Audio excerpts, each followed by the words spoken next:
I'm Melissa Thompson, 28, raised in the polished mansions of Greenwich, Connecticut. My life was a carefully orchestrated symphony conducted by my status-obsessed parents. When I fell for Jake, a talented but poor sound engineer, they orchestrated my marriage to someone suitable instead. At my reception, Mum whispered, "This is where you belong," with that satisfied smile. That's when I grabbed the microphone and changed everything forever. Before I tell you how I turned my wedding day into my liberation day, let me know where you're watching from. Hit that like button if you've ever had to stand up to family pressure. Growing up in Greenwich, Connecticut meant living inside a gilded bubble. Our Tudor-style mansion sat on 3 acres of manicured grounds, complete with a tennis court and a pool house bigger than most people's entire homes. From the outside, it looked like paradise. Inside, it was a pressure cooker of expectations. My father, Richard Thompson, wasn't just any investment banker. He was the kind whose name made other bankers straighten their ties and check their portfolios. The grandson of old money and the son of even more, Dad built his own fortune on top of generations of wealth. He measured everything in life by its return on investment, including his children. My mother, Victoria, came from Boston's elite social circles. She was the perfect corporate wife, immaculately dressed, impeccably mannered, and incredibly skilled at using her charity work to advance my father's business connections. Her calendar was filled with galas, fundraisers, and board meetings. When people described her as formidable, they weren't just being polite.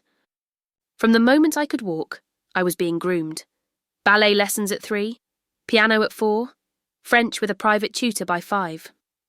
My childhood wasn't about exploration or joy, it was preparation for the role I was expected to play in society. While other kids had playdates, I had etiquette lessons. My mother would correct my posture at dinner with a light tap between my shoulder blades. "A Thompson woman always presents herself with dignity," she'd say, adjusting my already straight back. Greenwich Day Academy was where I spent my formative years, surrounded by the children of CEOs, politicians, and old money families. Even there, the pressure never eased. My parents expected straight A's, leadership positions, and the right friendships. "Connections made now will serve you for life," my father would remind me, while reviewing my social calendar as seriously as he did his business meetings. I wasn't allowed to attend sleepovers at certain classmates' homes because their parents weren't established enough. One of my closest friends, Zoe, whose father was a successful doctor but first-generation immigrant, was deemed not quite our circle by my mother. I still remember crying myself to sleep after being forbidden from attending Zoe's 13th birthday party. When college applications came around, there was only one acceptable path: Harvard, where 4 generations of Thompson men had attended. My father's study was lined with Harvard memorabilia and family photos in crimson frames. The problem? I wanted Princeton, with its world-class humanities program and documentary film institute. The fight lasted months. Documentary filmmaking? My mother's voice dripped with disdain. "That's not a career, Melissa. It's a hobby for bored housewives." "Princeton is fine for people who couldn't get into Harvard," my father added, not looking up from his Wall Street Journal. In the end, I got into both schools and chose Princeton anyway, my first real act of defiance.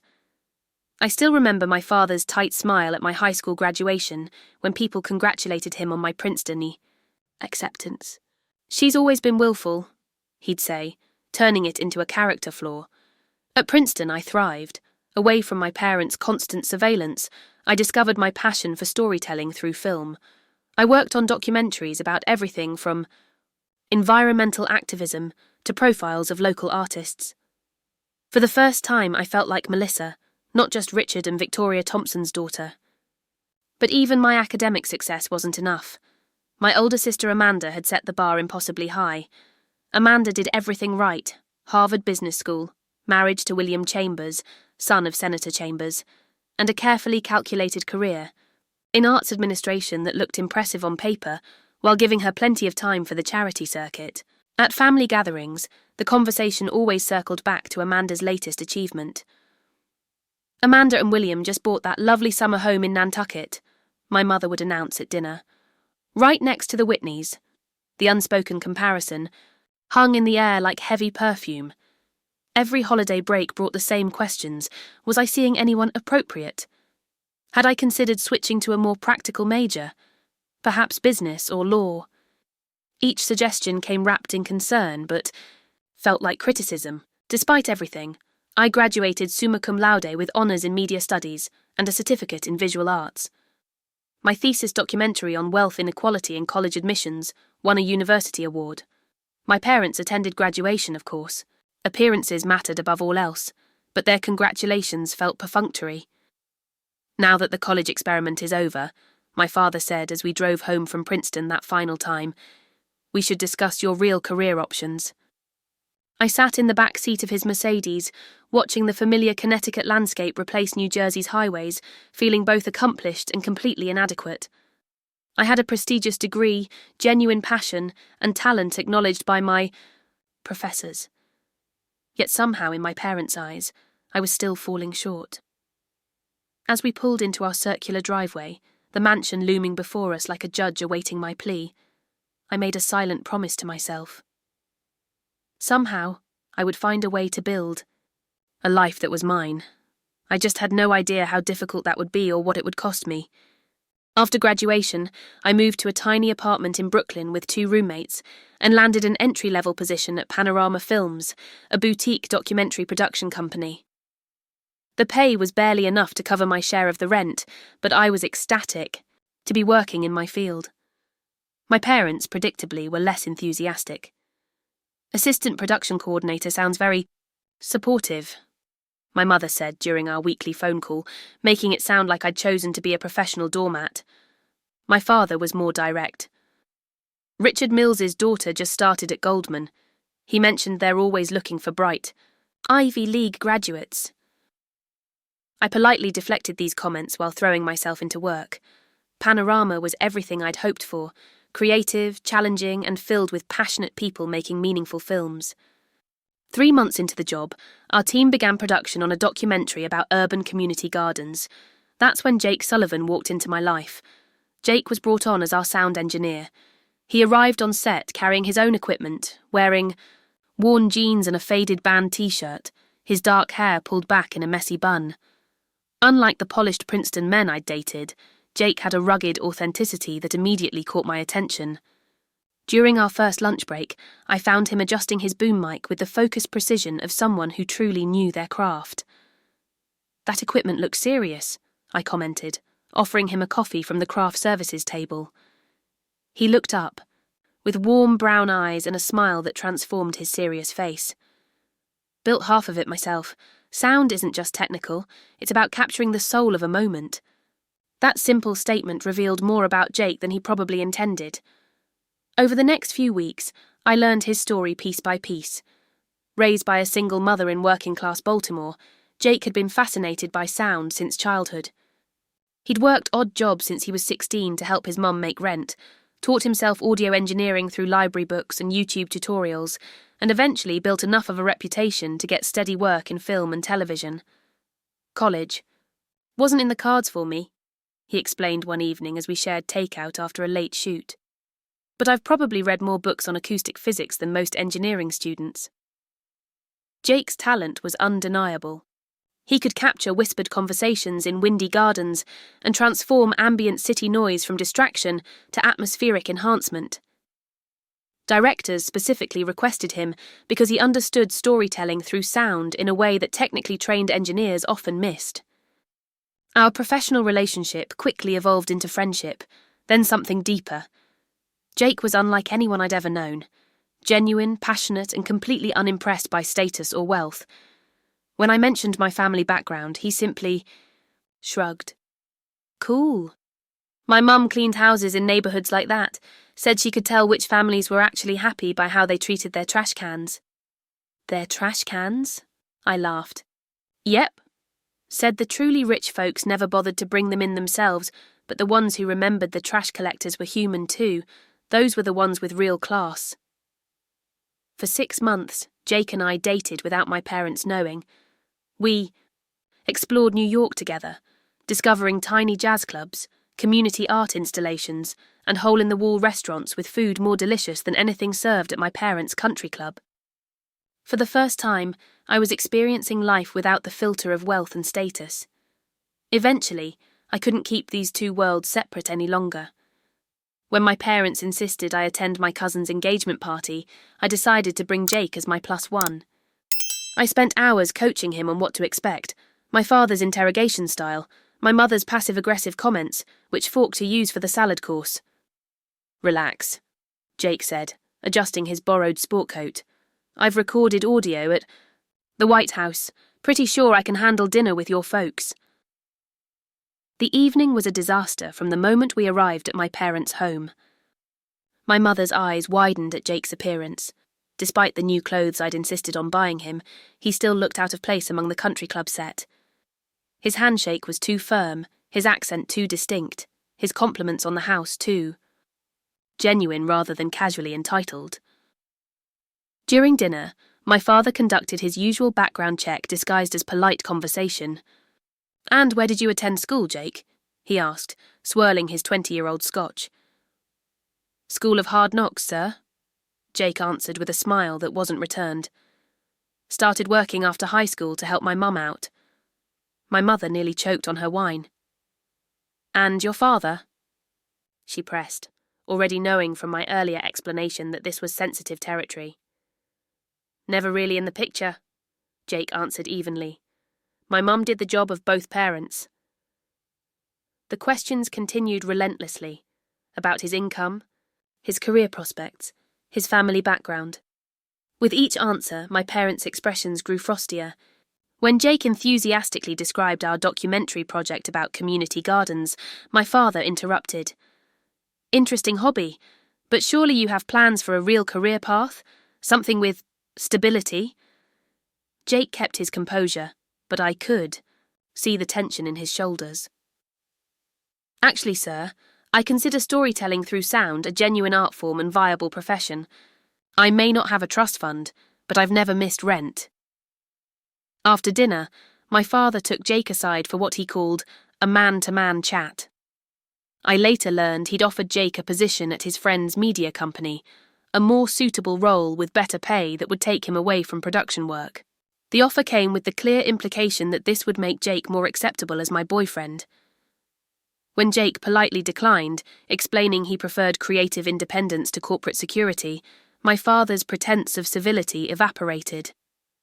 "Young man," he said, loud enough that I could hear from the hallway, "I admire ambition, but you should understand your relationship with my daughter is a temporary phase.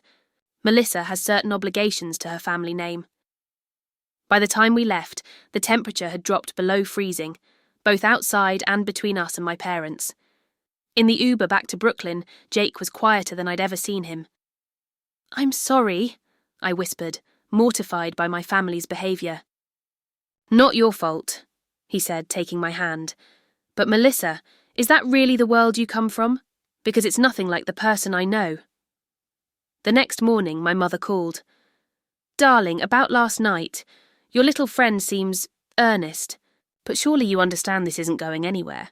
The Thompson name opens doors that someone like Jake can't even imagine." "Someone like Jake?" I repeated, anger rising. "You mean someone talented, hard-working and genuine?" "Don't be naive," she snapped, her voice losing its practiced softness. "Your father and I have invested too much in your future to watch you throw it away on some sound technician with no background." The argument escalated until my father got on the line and delivered his ultimatum.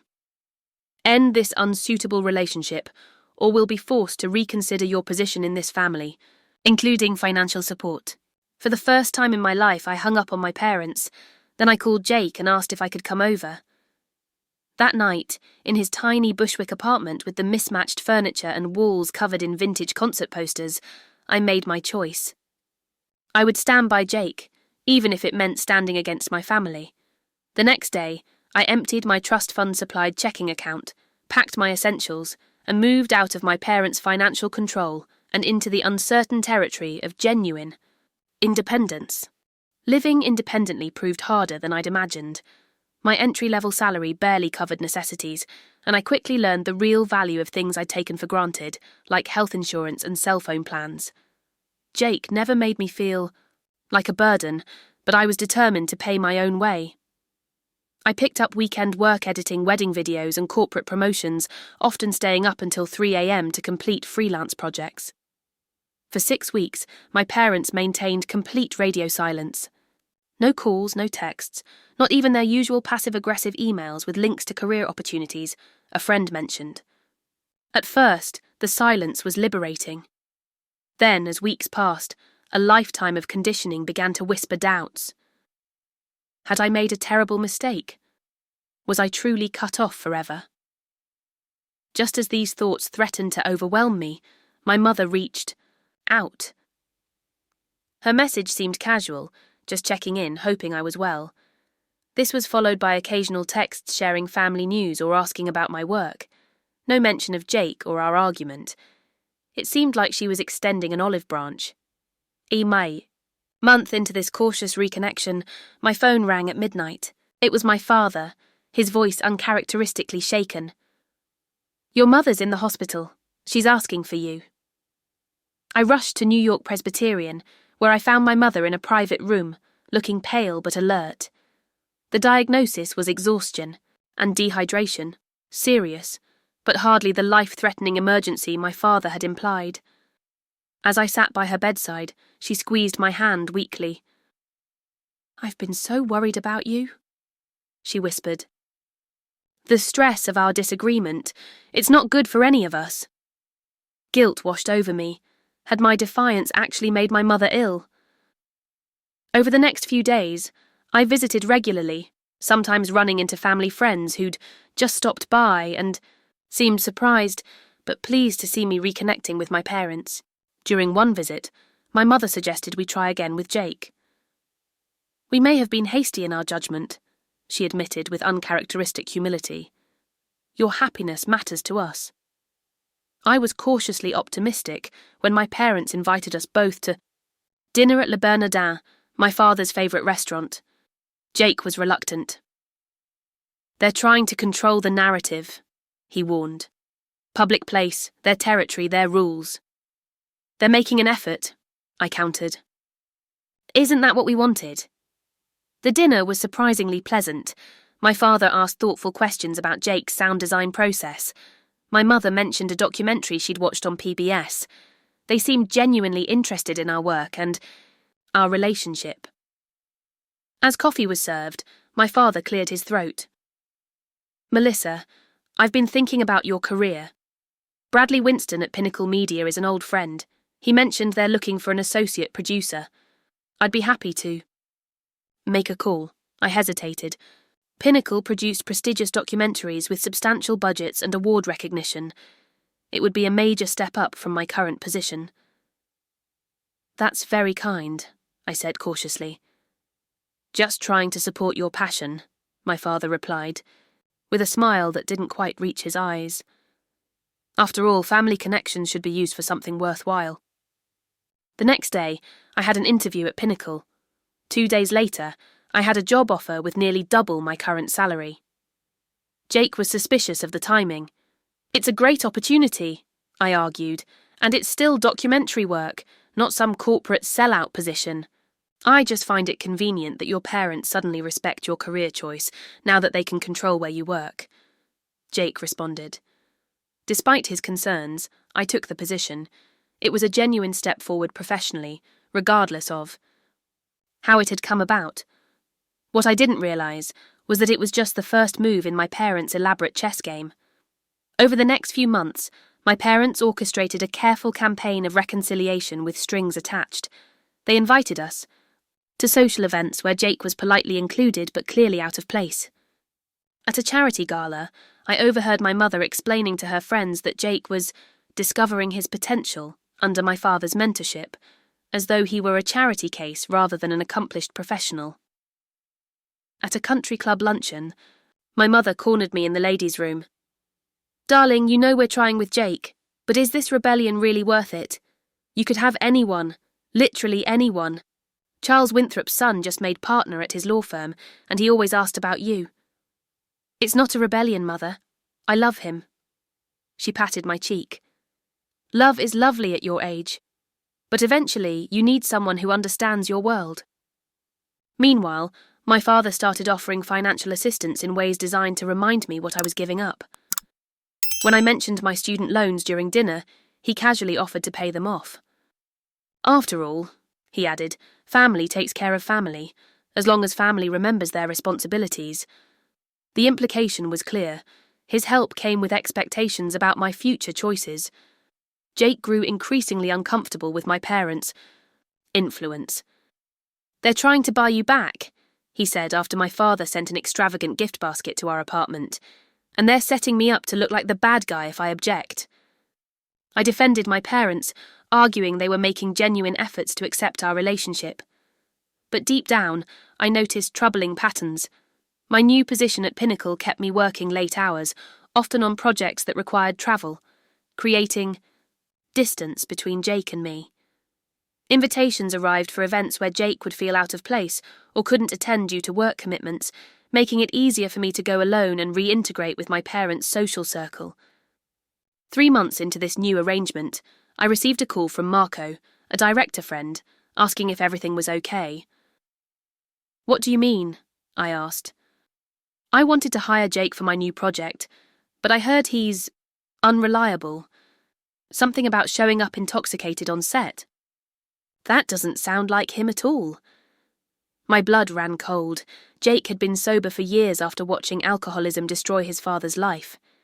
This rumour was not only false, but specifically designed to damage his reputation in an industry built on trust and reliability. Further investigation revealed similar rumours circulating among production companies where my father had connections. Nothing direct enough to trace back to my parents, but the pattern was unmistakable. They were systematically undermining Jake's professional reputation while outwardly supporting our relationship. When confronted, my parents expressed shock and denied any involvement. Perhaps this is simply the reality of your friend's situation, coming to light, my mother suggested. Sometimes love blinds us to people's flaws. That night, I repeated the conversation to Jake, still wanting to believe my parents wouldn't stoop so low. His face hardened as I spoke. Your parents are willing to destroy my career to separate us, he said quietly. And you're still calling it a misunderstanding. They're my family, I protested weakly. And what am I? He asked. The question hung between us, unanswered, as I found myself caught between two worlds, unable to fully break from my parents' influence, but increasingly aware of their manipulation. 2 months later, my grandmother Eleanor fell seriously ill. Though not as openly controlling as my parents, Grandma Eleanor was the family matriarch whose approval everyone sought. She requested the entire family gather at her estate in Newport, Rhode Island. Despite our strained relationship, I couldn't refuse. Jake understood but declined to join me. This should be family time, he said, though we both knew the real reason. He'd grown tired of being the outsider my family barely tolerated. Grandma Eleanor's sprawling Victorian mansion overlooked the Atlantic, its grounds perfectly maintained, despite her failing health. As a child, I'd loved visiting her, finding her slightly less rigid than my parents. She let me eat cookies before dinner and read me stories about adventurous women when my mother wasn't listening. When I arrived, she was propped up in her antique 4-poster bed, looking frailer than I remembered, but with the same sharp eyes that missed nothing. There's my Melissa, she said, patting the edge of her bed. Come sit with me. Unlike my parents, Grandma Eleanor asked genuine questions about my work and listened to my answers. When I hesitantly mentioned Jake, she didn't immediately dismiss him. He sounds like someone who knows his own mind, she observed. I married your grandfather because he had that same quality. Of course, he also came from the right background, she added with a pointed look. Over the next few days, family members arrived, aunts, uncles, cousins, and of course my sister Amanda with her perfect husband and their perfect twin toddlers. Family dinners became a parade of achievements, with my parents proudly highlighting everyone's accomplishments while noticeably glossing over mine. On the third evening, my father called a family meeting in Grandma Eleanor's study. The family, Lawyer Mr. Harrington was present with documents spread before him. Grandma Eleanor, assisted by her nurse, sat regally in her armchair. "I've asked you all here to discuss my estate planning," she announced without preamble. "At 92, I'm being practical, not morbid." Mr. Harrington explained the distribution of properties, investments, and heirlooms. When he reached my name, he cleared his throat awkwardly. "For Melissa, there is a special provision," he stated. "The inheritance, which includes the summer cottage in Cape Cod and a trust valued at approximately $3 million, is contingent upon marriage to a suitable partner from an established family, preferably before Eleanor's passing." The room fell silent. My face burned as every eye turned toward me. "This is for your own security," Grandma Eleanor said firmly. "I watched my own sister throw her life away on a charming nobody. When he left her with nothing but debts and 2 small children, guess who had to rescue her? Family money should strengthen family connections, not subsidize poor choices." I sat stunned as the meeting continued around me. Later that night, my parents came to my room. My mother's expression was sympathetic but determined. "Darling, we've been patient with this Jake phase, but now you see what's at stake." My father was more direct. "It's time to make a choice, Melissa. Continue this unsuitable relationship and lose not just our support, but your grandmother's inheritance, or accept reality and secure your future." "This is emotional blackmail," I protested. "This is family responsibility," my father corrected. "We've already started introducing you to appropriate candidates. Alexander Hartford has expressed particular interest." Alexander Hartford was the son of my father's college roommate, a private equity manager with his own plane and a family name almost as old as the country itself. We'd met briefly at charity functions. He was conventionally handsome, impeccably educated, and about as interesting as beige wallpaper. "I'm with Jake," I said firmly. "I love him." "Love doesn't pay bills or maintain position," my mother countered. "You've had your freedom, your authentic experience. Now it's time to take your place in this family." They left me with an ultimatum: end things with Jake permanently and begin dating from their approved list, or be cut off completely, not just financially, but from the entire family. I called Jake that night, tears streaming down my face as I explained the situation. The first time, real anger crept into his voice. "They're buying and selling you like a commodity," he said. "And you're actually considering it. It's $3 million, Jake, and my family. Would you sell your soul for $3 million? Because that's what they're asking." We argued for hours, covering the same ground repeatedly until exhaustion set our words on fire. "If you can't stand up to them now, you never will," he finally said.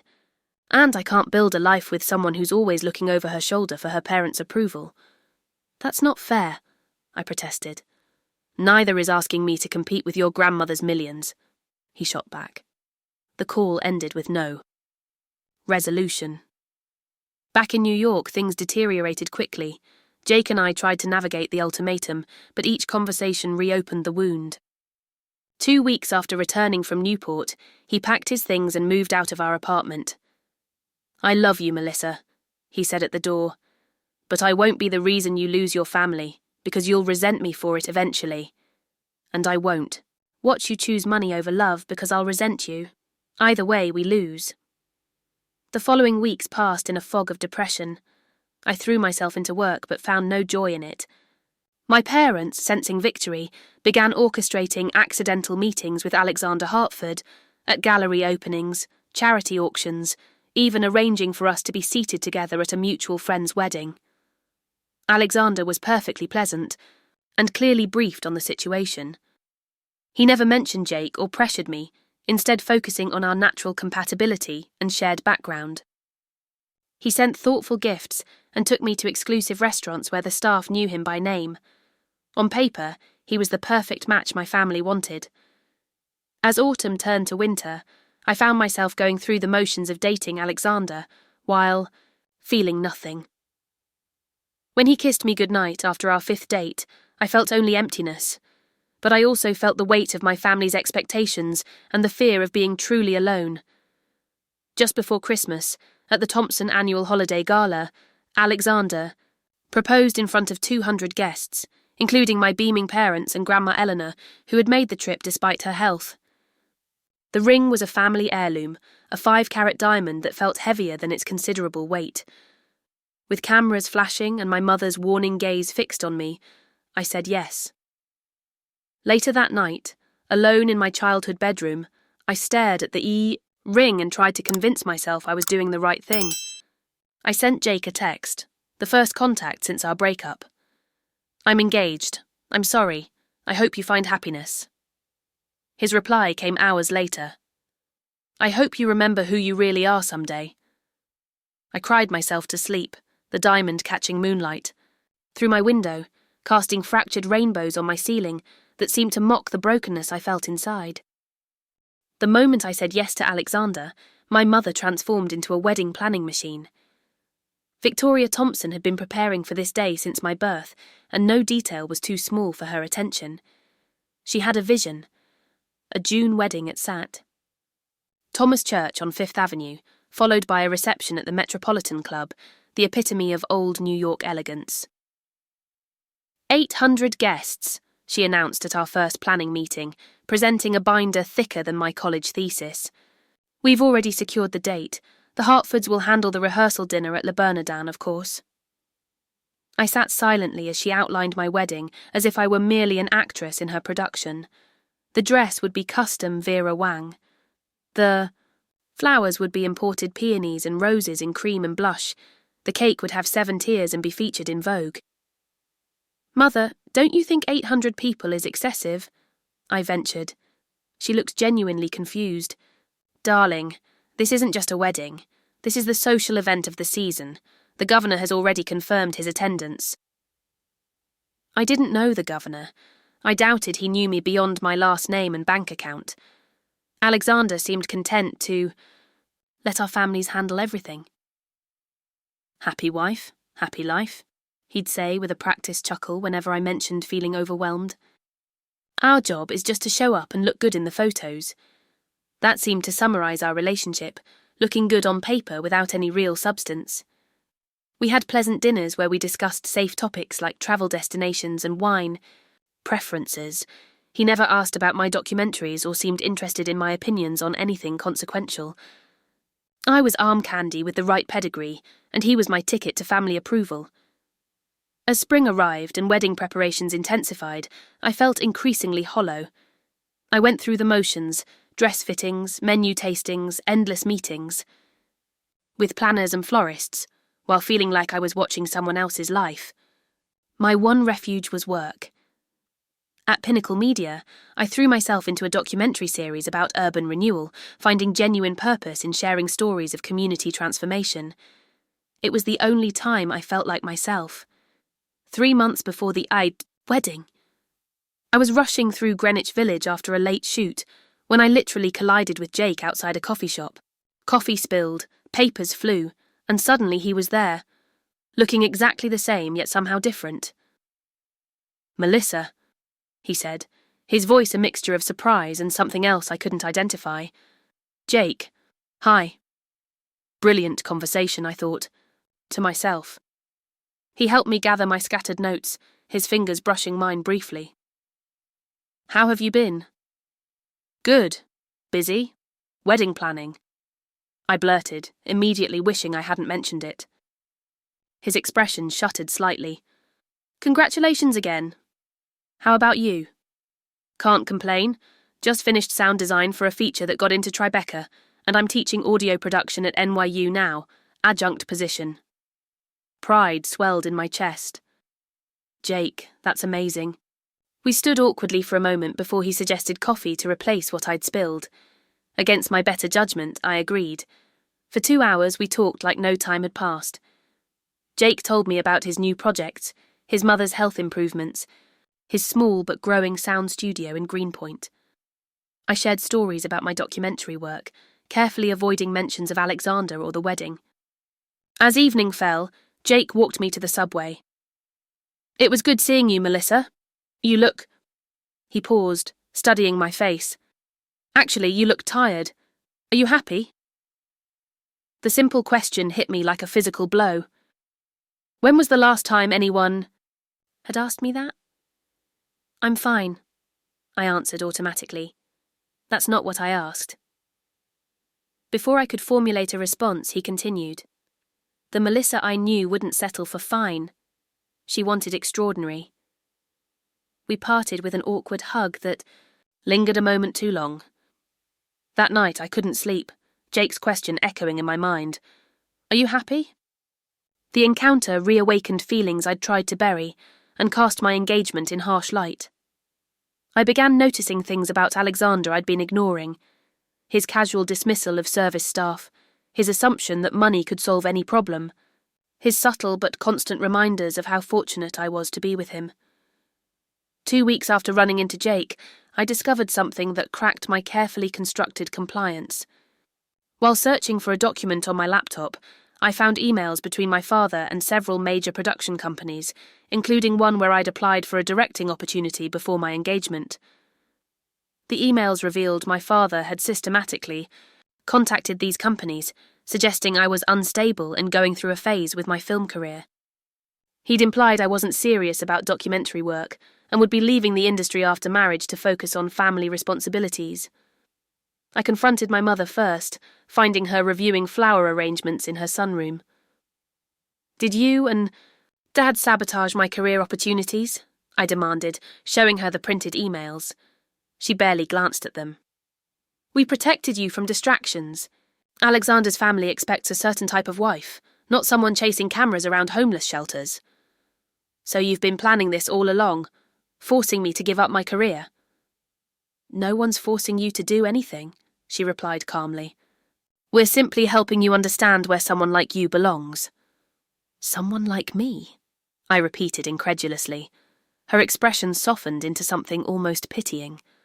Darling, you've always needed guidance.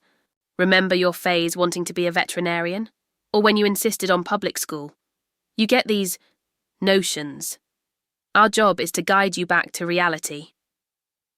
The conversation degenerated from there, with my mother eventually sighing that we could discuss my little hobby after the honeymoon. Though I don't see why you need to work at all, she added. Alexander makes more than enough. I sought out my father next, finding him in his study. Unlike my mother, he didn't bother with pretense. The documentary phase served its purpose, he said dismissively. It gave you something to feel passionate about while we found you a suitable match. Now it's time for adult responsibilities. My career is an adult responsibility. Your career, he said with air quotes, was always temporary. The Hartford connection is permanent. Do you have any idea how many strings I pulled to make this match happen? Alexander had options, Melissa. Many options. So I should be grateful he deigned to marry me. I was nearly shouting now. My father's expression hardened. You should. Be grateful we've secured your future despite your best efforts to sabotage it. That stunt with the sound technician could have ruined everything. Jake has a name, and what we had was real. Real doesn't pay for the life you're accustomed to. Real doesn't maintain social position. The Thompson name opens doors that talent alone never could. I left my parents' house that day with crystal clarity about my situation. This marriage wasn't about love or even compatibility. It was a business merger with my future as the commodity being traded. Yet despite this realization, I felt trapped. The wedding machine was in full motion. Invitations had been sent. Deposits had been paid. Grandma Eleanor had even rallied her health to attend. And beneath it all was the terrifying question, if I wasn't Victoria and Richard Thompson's compliant daughter, future Hartford wife, who was I? With 2 weeks until the wedding, I stood at my apartment window watching the city lights, phone in hand, Jake's number on the screen. I didn't press call. Instead, I texted Alexander that I needed to discuss something important. His response was telling. Can it wait until after the charity gala tomorrow? Mother's counting on our appearance. I put my phone away and continued staring at the city, a plan slowly forming in my mind. June 12th dawned perfectly clear, the weather as carefully arranged as everything else in this production. I awoke in my childhood bedroom, where I'd spent the night according to tradition. My wedding dress hung from a special stand by the window, the morning light making the handcrafted lace glow like something from a fairy tale. A team arrived at 7. Hairstylist, makeup artist, my mother's personal assistant, the wedding planner, and a photographer to capture candid getting-ready moments that had been scheduled in 15-minute increments. I sat quietly as they transformed me into the perfect Thompson Hartford bride. "You look absolutely ethereal," my mother declared when they finished, already dressed in her custom Oscar de la Renta Mother of the Bride ensemble. "Alexander won't be able to take his eyes off you." As the makeup artist applied a final touch of powder, I asked for a moment alone. "Bridal jitters," I explained with a forced smile. Once the room cleared, I took out my phone and sent a text to Jake. "Do you still think about us? About what could have been?" His reply came quickly. "Every day." "If things were different," I wrote, fingers trembling, "if I found the courage to choose differently, would you still want me, even after everything?" 3 dots appeared, disappeared, reappeared. Finally, "I've never stopped loving you, Melissa, but you have to choose for yourself, not for me." I stared at those words until my mother knocked, announcing it was time to leave for the church. I tucked the phone into the special pocket the designer had added to my dress and joined my waiting family. St. Thomas Church was a cathedral of wealth and tradition, its Gothic architecture a perfect backdrop for old money nuptials. Through the tinted windows of the vintage Rolls-Royce my father had rented, I could see guests arriving, men in morning suits, women in designer dresses and elaborate hats. Secret Service agents stood discreetly by the entrance, confirming the governor had indeed come to witness this merging of fortunes. My father helped me from the car, adjusting my veil with uncharacteristic tenderness. "You've made us proud today," he said, offering his arm. Inside the vestibule, bridesmaids fussed with my train while the wedding planner gave last-minute instructions through her headset. Through a crack in the massive wooden doors, I glimpsed the packed church, 800 witnesses to a lie I was about to tell. As the organist began Wagner's traditional processional, I scanned the back of the church and saw him, Jake, slipping quietly into the last pew, wearing a suit I'd never seen before. Our eyes met briefly before the doors closed for my entrance. The next moments passed in a blur. The doors reopened. Hundreds of faces turned. My father's arm guided me forward. With each step down the endless aisle, I felt both more present and more detached, seeing everything with painful clarity. Alexander waited at the altar, handsome in his bespoke tuxedo, a practiced smile on his face. Beside him, his best man, a banking colleague I'd met twice, checked his watch discreetly. My mother dabbed at dry eyes with a silk handkerchief, more concerned with how the gesture would photograph than any actual emotion. The ceremony proceeded according to script. The minister spoke of union and commitment. Alexander recited his vows flawlessly, as if presenting quarterly projections to investors.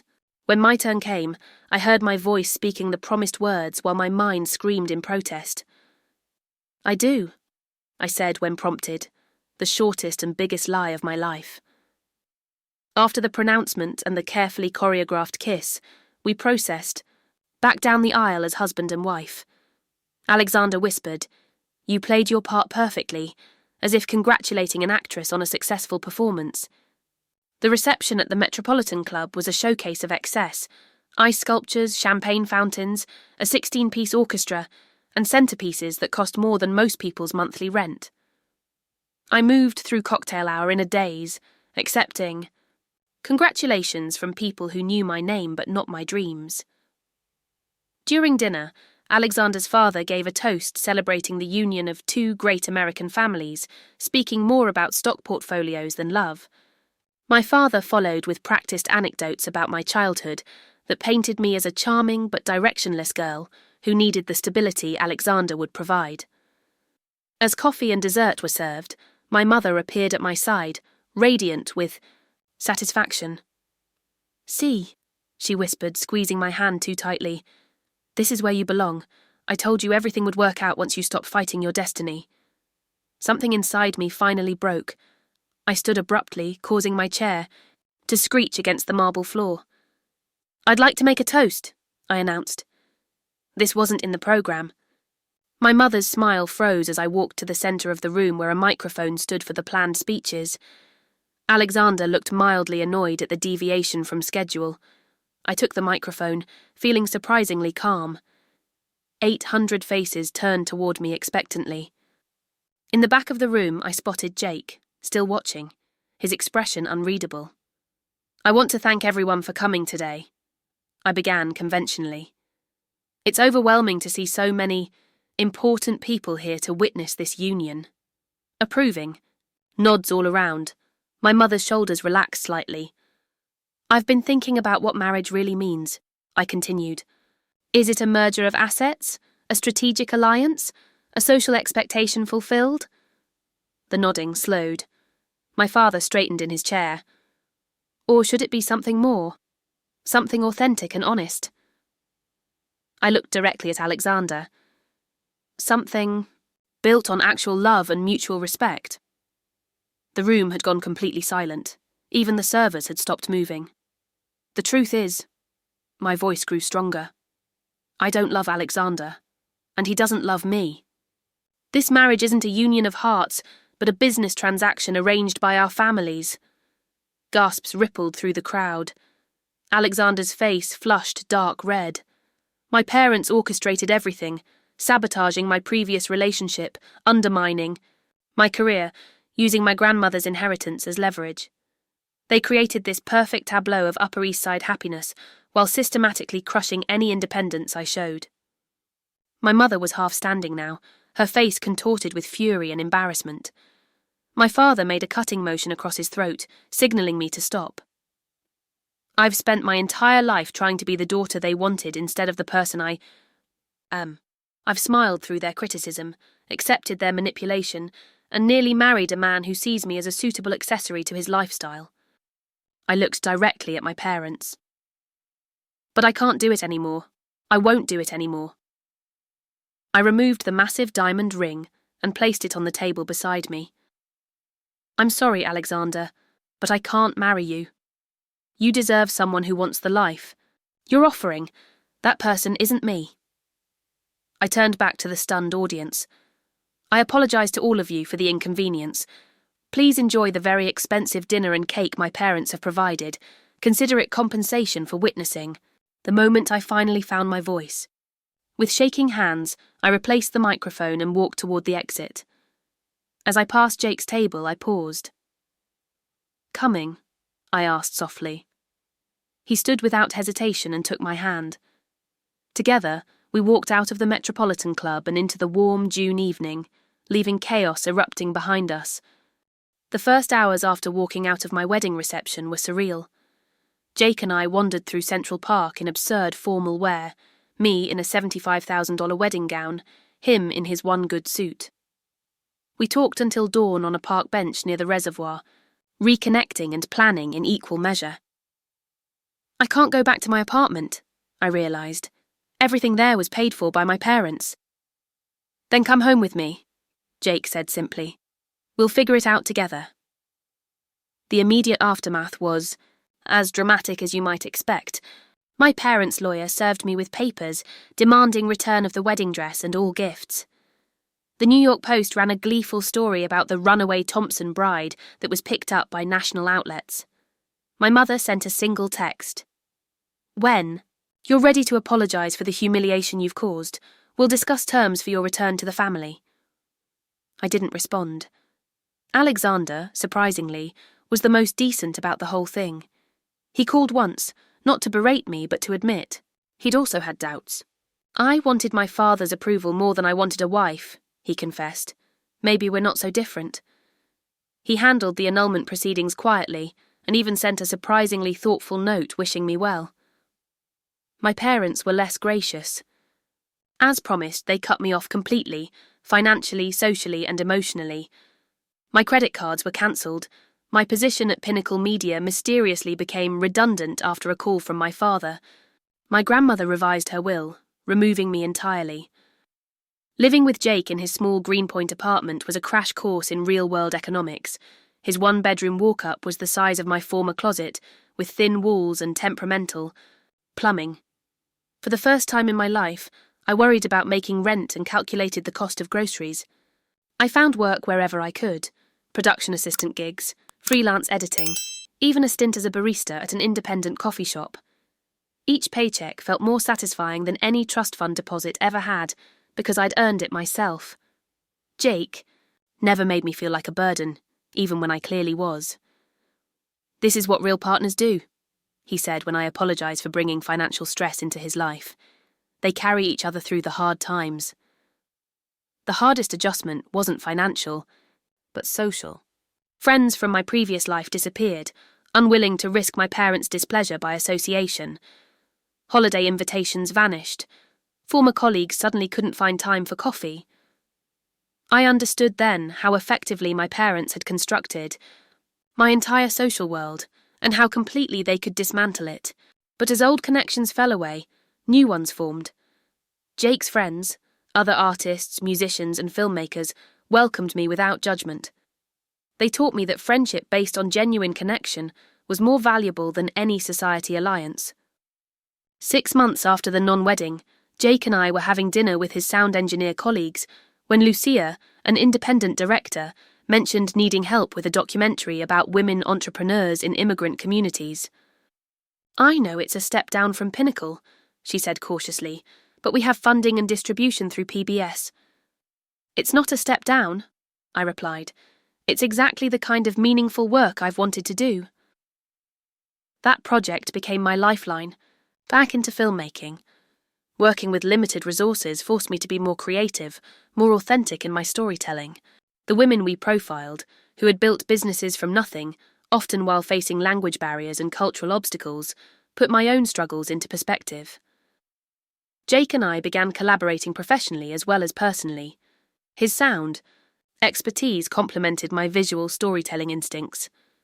We saved enough to rent a tiny studio space in Bushwick, where we founded Thompson Sullivan Productions, a small but determined documentary company focused on stories of transformation and resilience. Our first independent project was deeply personal, a documentary exploring the psychological impact of family expectations and the courage required to defy them. I interviewed others who had broken from family pressures, from ultra-Orthodox, Jews who left their communities to corporate heirs who chose artistic paths. Weaving my own story throughout, I created something raw and honest that felt cathartic to complete. When Breaking Expectations was accepted to a small film festival, I experienced a professional pride unlike anything I'd felt before. This wasn't success handed to me through connections, it was earned through genuine talent and hard work. Not everyone from my past disappeared. My cousin Emma reached out secretly, admitting she'd always felt suffocated by family expectations, too. A few former classmates who had their own complicated family dynamics reconnected. My mother's sister, Aunt Beth, who had always been the family rebel, called to say she was proud of me. On the 1-year anniversary of my non-wedding, I received an unexpected email from my father.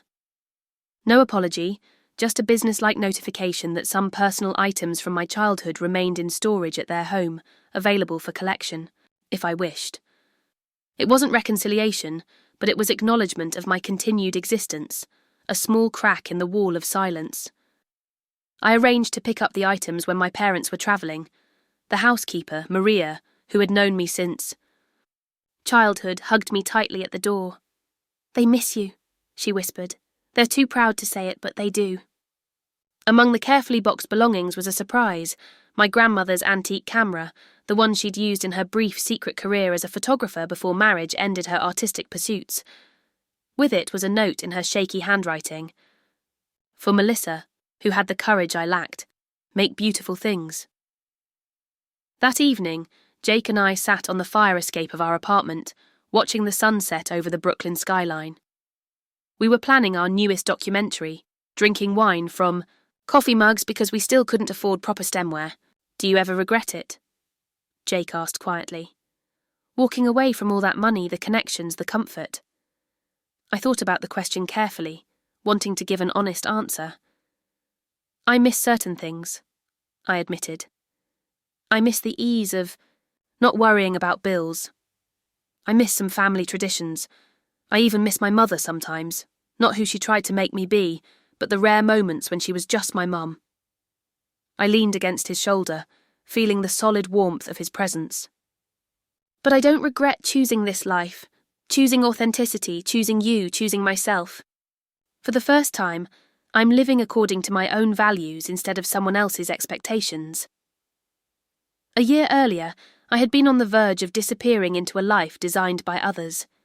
Now, despite the financial struggles and family estrangement, I had found something invaluable: the freedom to determine my own worth and write my own story. The richest people I know now aren't the ones with the biggest bank accounts, I told Jake. They're the ones with the courage to live truthfully, even when it costs them something. I still don't know if my parents will ever truly accept the path I've chosen. Perhaps someday we'll find a way to build a relationship based on who I actually... not who they wanted me to be. Until then, I'm creating a life authentic to my values. One documentary, one relationship, one day at a time. The greatest lesson I've learned is that belonging isn't about fitting into someone else's world. It's about creating a world where you can be fully yourself and surrounding yourself with people who love that person, not despite your perceived flaws, but because of your genuine heart. Have you ever had to choose between meeting others, expectations, and being true to yourself? I'd love to hear your stories in the comments below. Sometimes the hardest decisions lead to our greatest growth. If my story resonated with you, please subscribe and share with someone who might need to hear that it's never too late to rewrite your own ending. Thank you for listening to my journey. And remember, the most powerful thing you can own isn't wealth or status, but the courage to speak your truth.